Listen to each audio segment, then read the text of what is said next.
Hey guys, welcome back to Delta State Skies. I'm Carlin Graziano, I'm Jacob. I'm Jeffrey. and today our guest is our professor, Mr. Shaun Kelly. Uh, he's in charge of the management side of the program, and just kind of wanted to talk to him and figure out a little bit more about him, share him with you. I'm glad to be here. Thank you. So I was looking over everything.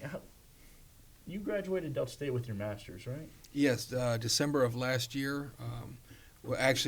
Summer of last year was when I graduated, and I walked in December's commencement ceremony. Nice. So you got your.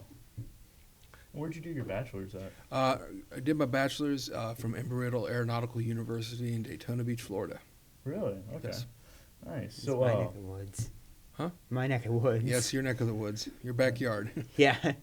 So, let's see. So you've got your bachelor's in aviation management, or Aviation Business Administration. business. Okay, business administration, and then you've got commercial aviation masters.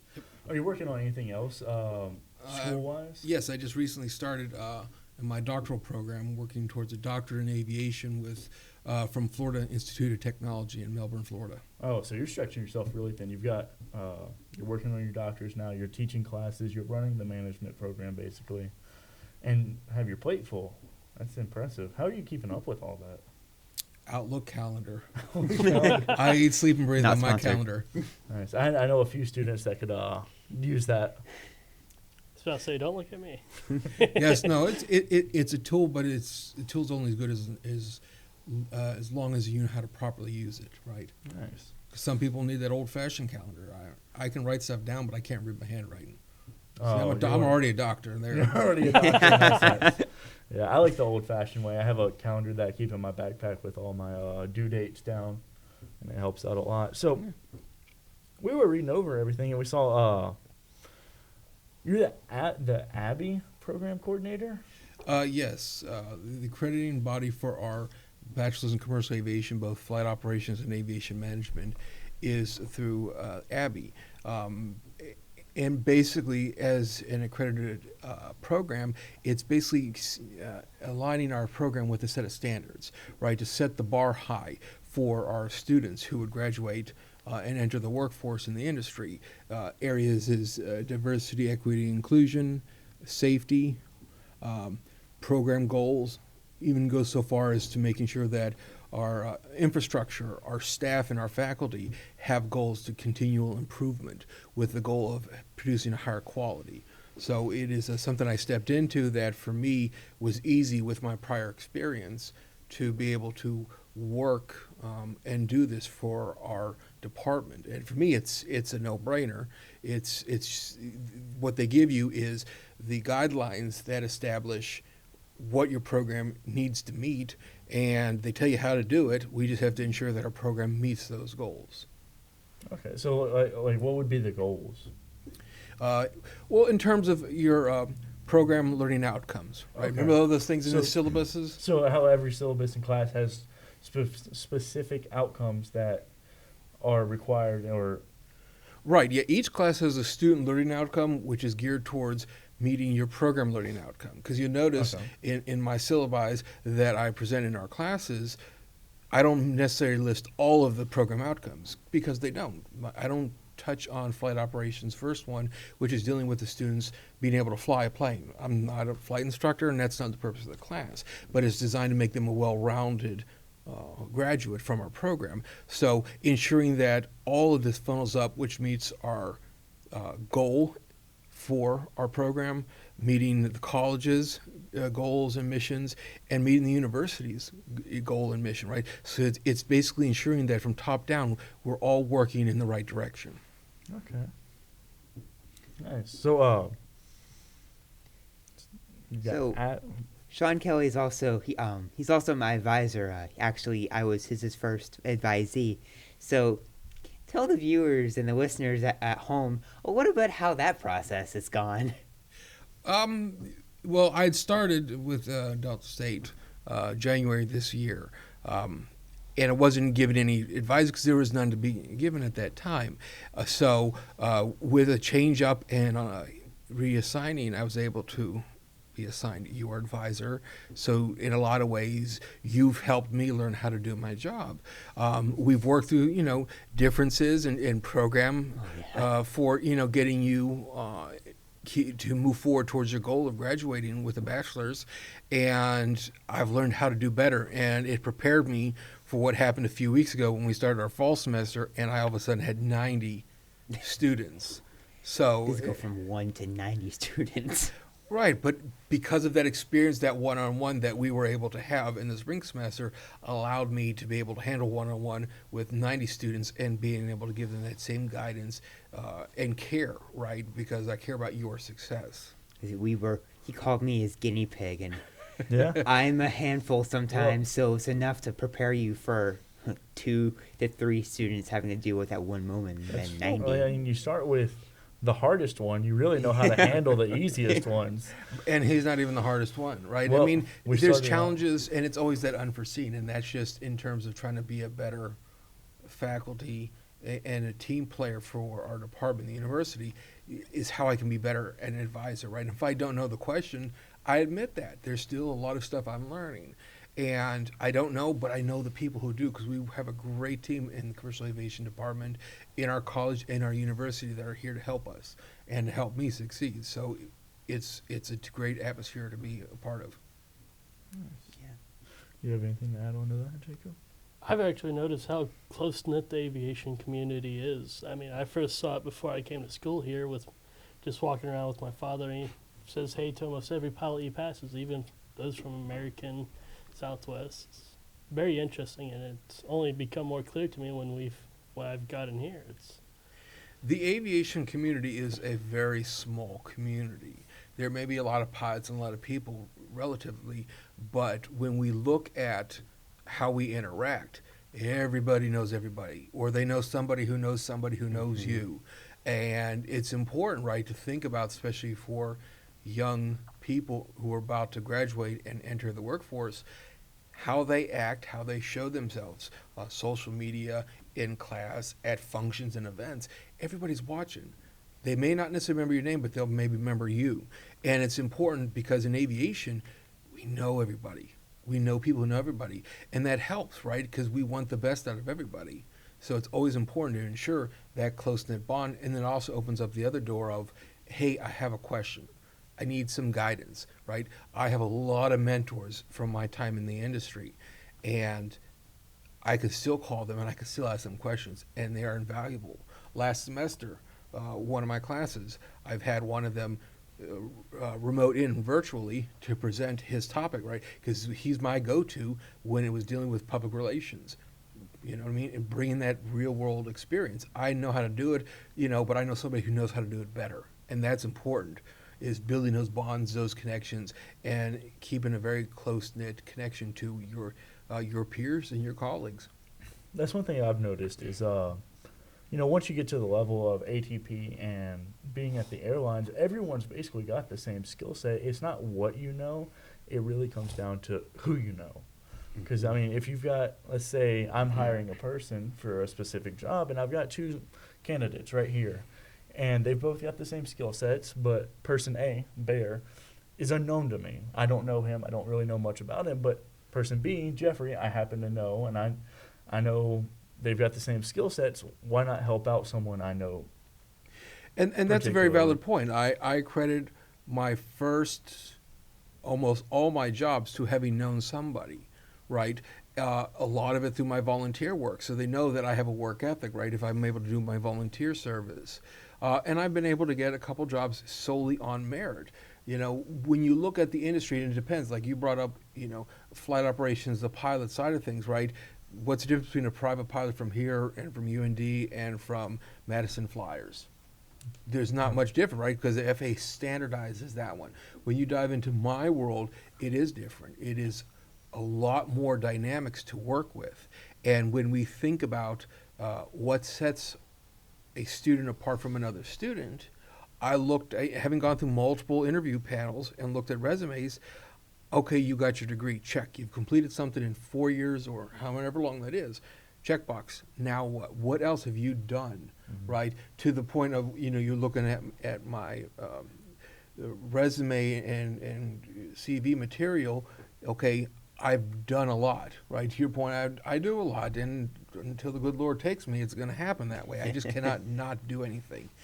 And it's important for younger generation to get involved, get engaged, right? We have excellent organizations on campus just in aviation alone. Mm-hmm. We have excellent organizations, non-aviation, right? Philanthropic, volunteer organizations, fun organizations, because you still got to have fun at the end of the day, Yep. right?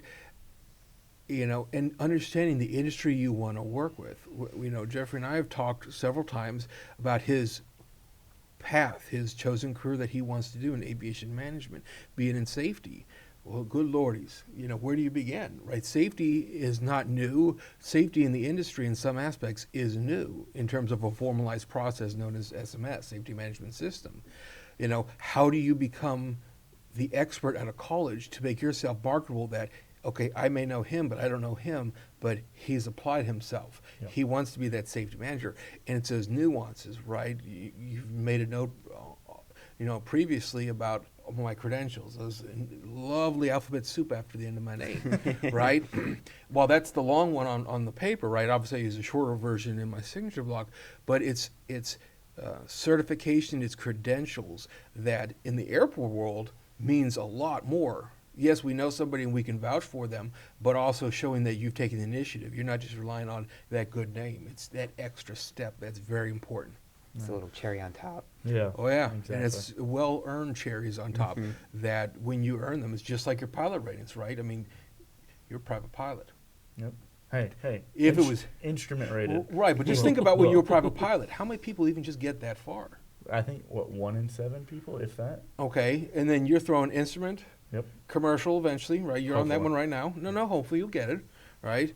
CFI, CFII, multi-engine instructor, right? And then, you know, the creme de la creme for you in the airline world is the RATP or RTP, right? The AT, right? If it was easy, everybody would have one. Yeah. And you mentioned the alphabet soup after your name. I'll read it off real quick. We'll go one by one and I'll explain. So we've got MCA. Right. Obviously, that is my master's, a master commercial aviation. That was something I was very important for me to do. It took me 10 years to finally get started, but when I did, I got it done in a year. So that was a designation. Really? But give about 3 years and it'll be changing. Okay. CM. Certified member with the American Association of Airport Executives. Okay. That was my very first credential in the airport world that I had earned back when I was working for the Jackson Municipal Airport Authority, when it was my second airport system I was working for. And I took the week, went away to their AAAE's academy for this certification, studied, spent the week, crash course, you know, went through the program, tested back in the old days before they had computer testing on pen and paper, and I passed and I've earned that designation. And it's, again, it's like, you know, not everybody has them. And it's not easy, but it's, you know, but it's well earned. And of all the things, that's the one device I always have on my lapel is my CM pin, because it was an investment I made in myself that is the most rewarding. And that's for AAAE, like you Yeah. mentioned. You're actually the founding advisor here on Delta State's campus for AAAE, right? Yes, and it was because there were several interests. I didn't necessarily need to do it per se for me. I do it for the students, and it's You just about kinda- getting them engaged. You just kind of guided them into it. Well, guided, yes, and there's interest, right? I mean, our management of students is a very small collective, and we have some very ambitious students. Obviously, Jeffrey being one of them, and he's actually the youngest in terms of academic year.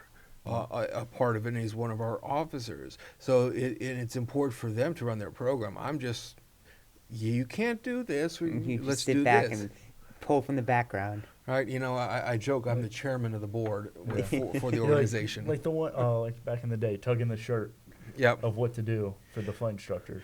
And exactly, and it's about giving them the opportunities that it took me, God, almost 10 years into my career from entering college to that point to learn and basically figuring out if I can help somebody else get there a little bit quicker than me, then I've achieved something. Yes, And they're already on that path to getting these quicker than I did. So the next one is ACE. Yes, airport certified employee. There are several subsets of this one. Okay. Mine is in airport operations.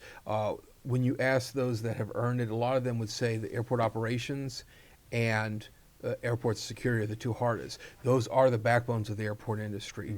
And I did that after being in the industry about 7 years. And I credit one of my supervisors when I worked at Jackson, Mr. Joey O'Rourke, was very firm, was good, but he kept me on my toes, making sure I learned the material to be a better ops person, and by virtue became a better airport manager as a result, because I understood the details, the stuff that will get us in trouble with the FAA, one of the many things that could get us in trouble. And it was because of that experience and under his mentorship and guidance that I was able to do that. And it was when I was the operations manager at my airport in Virginia, at Newport News Williamsburg International Airport. I wanted to take advantage of COVID, because again, everything used to be done in person. Did an online crash course, got the whole team. We all took the test, and I made sure that I was the first one to take the test because I wanted to show them it can be done. And teach an old dog new tricks, and I earned that. And that was all me. All me, baby. I got it. So what about your IACE? Okay, IACE is International Aerodrome Certified Employee. AAA has a parent organization, IAAE, for basically capture the international airports. A lot of differences, a lot of nuances, and that was a little bit easier to do. It was a shorter course and an easier test, but trying to learn airport world outside the United States is different, because we're doing the same thing. We ensure the same compliance, but we look and organize things a little differently. For instance, they have 10 indexes for their airport firefighting. We only have 5, right? It's a nuanced difference. We're ensuring the same compliance. Yep. Right? They've been doing SMS a lot longer than we have. We just only officially mandated it this year. So a little nuances, but I just learned a little different way to look at things, aside from the metric system, which throws me for a loop every time. Isn't that under IATA as well?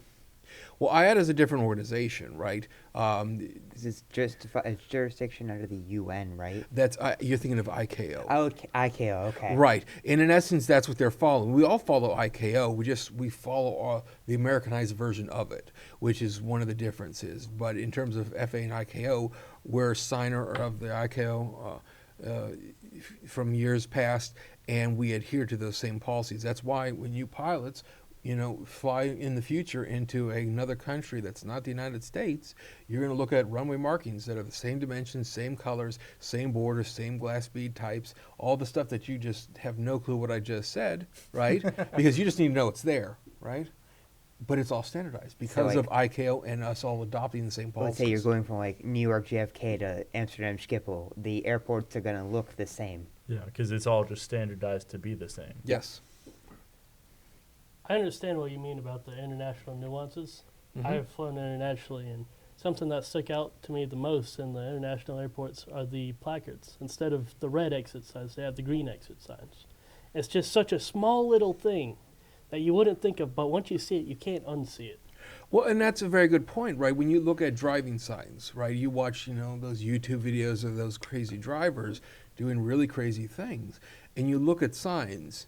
Not all stop signs are the same. There is no international standard for signage, right? But when it comes to airports and aviation, it is standardized, and that's why our industry is the safest. The hardest and the most dangerous part of aviation is just getting to the airport, and it's for that very reason. What was that saying our old professor had about stop signs?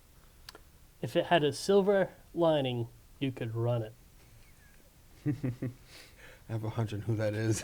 Yeah, I'm not following that one. It's hard not to know who that is. No, he was an excellent and a good mentor for me. Oh, I don't think there's going to be another one of him. No. Oh, he is one of a kind. Unique. No, yeah. He was a shiny of this profession. Yes. You have some big shoes to fill with meteorology. Oh, yeah. Yes, no doubt. But I'm also trying not to necessarily do it his way. Mr. Brett Olis, excellent professor, excellent person, excellent industry leader. But his approach and my approach obviously are designed to be different, right? I minored in meteorology, and that was a core to who I was when I said I wanted to take this in any direction. You know what I mean? That's nice. Pilots have a different perspective, right? But when we're not talking about pilot weather the entire class, we're talking about meteorology, because you've got to understand the foundation, the principles, and that's more the guidance that I'm working. You've got to understand what that METAR is telling you. Yeah, you need to know how to read the METAR. Well, it says you got thunderstorms. What's a thunderstorm? I don't know. We pilots just know what clouds to avoid. And Well, well, your cloud clearances and that's it. well, and that's very important. But also in the same token, right, how that class is open up to and is required of all aviation students. So I need to talk on managers, right? They need to understand how important weather is. Yes, sir. So what about your ASC? Airport Security Coordinator. That was another one that I earned. Both IACE and the ASC were earned while I was at my airport in Arizona. And that was a requirement for you to be an alternate or a primary airport security coordinator in the post 9/11 world in airports. So in there, it's obviously learning a little nuance of the history, but also kind of why it's important. And it's funny because there's so much to do and so much to learn and so much to talk about in airport security, but unless you're an ASC and have a need-to-know basis, I can't talk to you about it. And even knowing what I do know, I have to, Tiptoe redact, around it, yeah. right? I'm trying to want you to learn to give you the advantage as a future employee. But again, there's only so much that can be said. And even then, things will change drastically. Yeah. And then the last of your alphabet soup is NREMT. So you're a certified EMT? Yes, I'm a nationally registered EMT through the National Registry of Emergency Medical Technicians.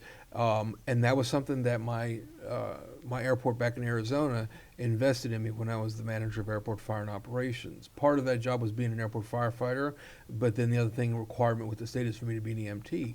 So for 3 months out of a year, I did the class. I worked hard to earn that. And while I'm not actively operating as an EMT, I maintain that designation because, boy, I earned it. Yeah. Yeah, my parents, my dad's been a paramedic for 35 plus years. My stepmom's an EMT as well, and I have a lot of respect of what those people do day-to-day basis. Oh yeah, and I had a good experience when I was learning. I had great instructors, 2 captains then captains from the Bullhead City Fire Department who taught us when we were part of the community college there, and it was fun. I did it again with some more of my teammates working towards this one, and it wasn't easy. I was the first one again. I wanted to make sure I passed, and that was a hard test. I don't care how bad you say Brett's test was, or you may think my tests are.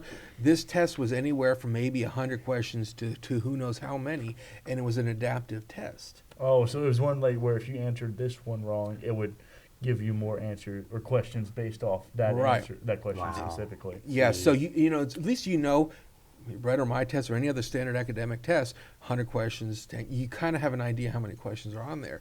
This one you don't know what the time is, and it just says, you're done, have a good day. Really? Oh, I yeah. know Mr. Olis had mentioned, he thought the FAA writtens were slowly going to make their way to being adaptive tests like that. And I get it, and I get the purpose. Now it's fun, now that I've done it, because it's trying to gauge you. It's adaptive, right? We're in the world of AI now, right? And it's trying to say, okay, you're getting this one. Let's ask a couple more. Okay, you got it. Let's go on to the next one. You're not. So let's maybe ask more of this one. And kind of it's like, oh, okay, I'm doing it wrong, right? And even to the point where it was making me second guess myself. So it's kind of like your DPE on a check ride. If you're answering a few things right, they're just going to move on. Whereas if you're digging yourself a hole, it's going to delve deeper and deeper into the topic. Exactly. Okay. Except it's in a computer form. No, wonderful. And unlike where you can read your DPE, you can't read a computer. No. I'm just glad our academic tests aren't like that. I'd have a stroke. These standard ones are already too I much can hear for the me blood right pressure now. rising right Oh now. my God! I'm just trying to think of how that would even be fathomable. Oh man, Yeah. that would be a nightmare. Awful to study for. But you would do better. Of Right. course. You would. But EMT is like your pilot, right? You have to. It's rote memorization. You have to be able to just do this, right? You have to just Because snap if you stuff mess off. up, someone can die. Yeah. And Well, same thing. And for I will pilots. clarify, EMTs are not doctors, No. right?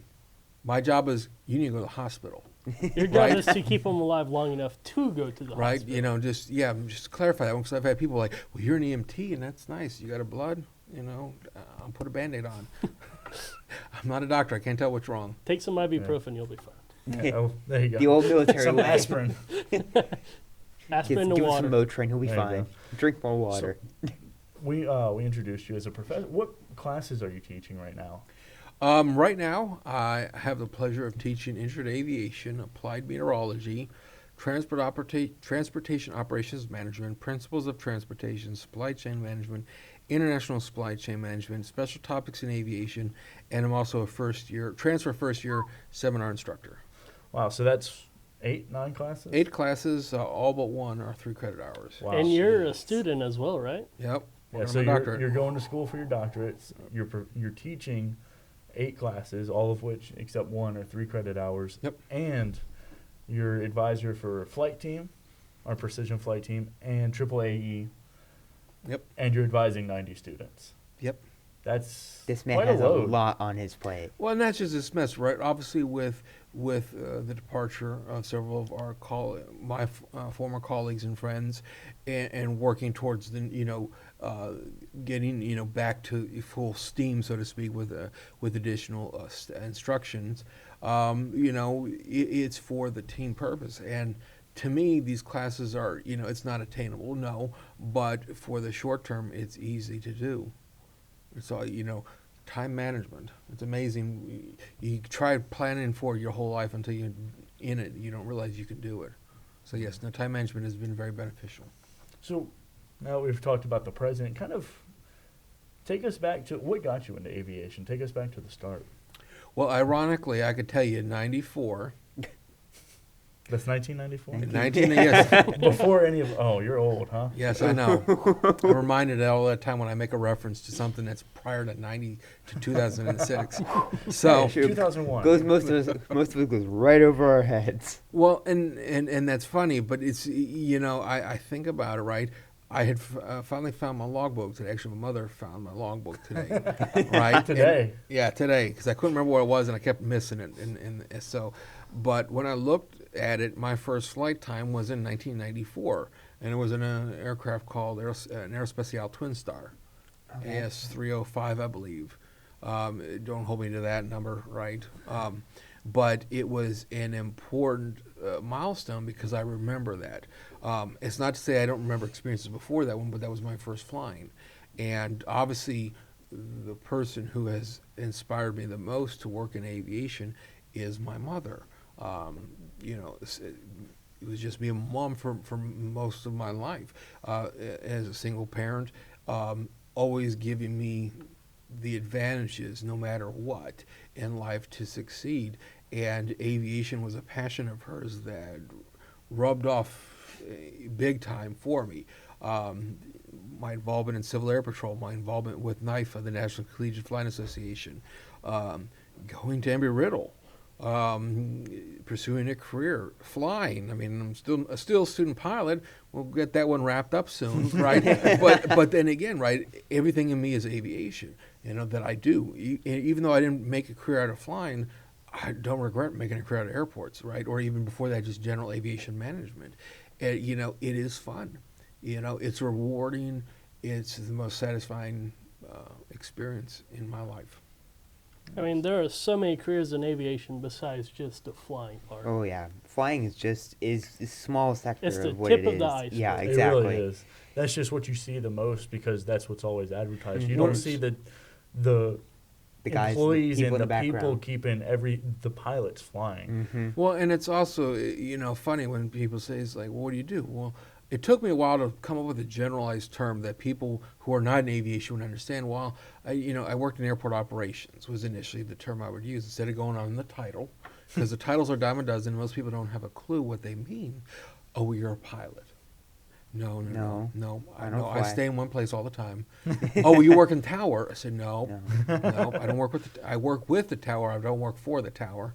Well, what do you do? Oh, I work in airport operations. Well, what is that? And it was easy when I went into management because I'm airport management. Oh, you manage the airport. Well, I help. I'm part of the team.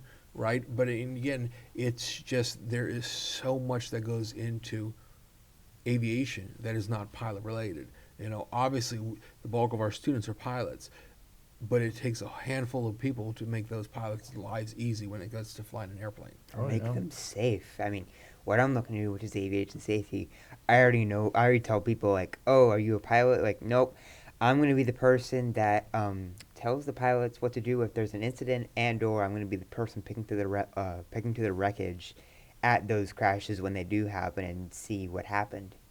Yeah.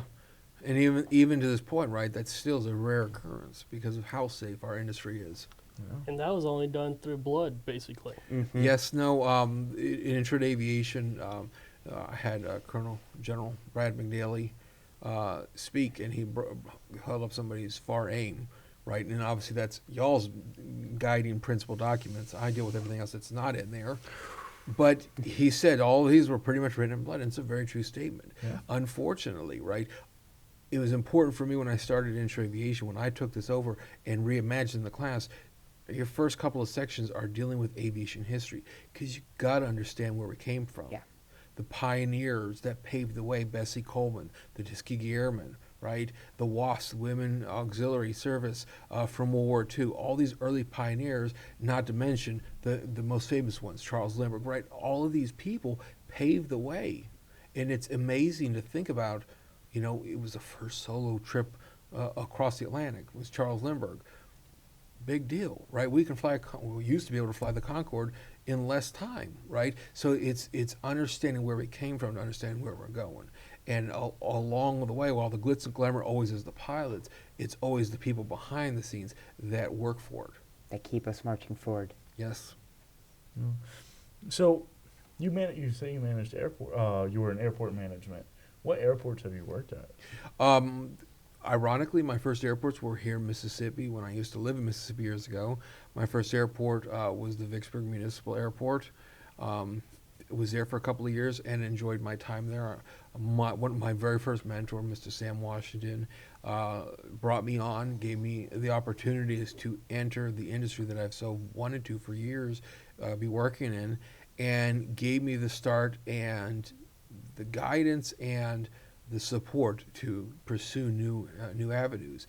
I then went and worked for the Jackson Municipal Airport Authority, which oversees Hawkinsfield and the Jackson Medgar Wiley Evers International Airport, and was a part of a great team there, and really honed in on that operations background that I made a career out of.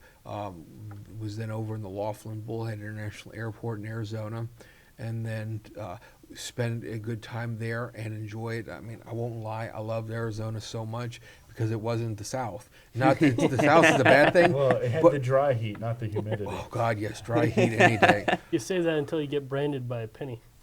But when you look at that one, right, it was different in a lot of ways. Made some exceptional friends out there that I still stay in touch with, and I learned a lot more. Became an airport firefighter, became an EMT, things I never planned on. That's not my field, but I learned how to use it for aviation, and it gave me an appreciation as a manager and leader in the industry, how to use those skills and how to work with those people. And a better understanding of how and when to use those as well.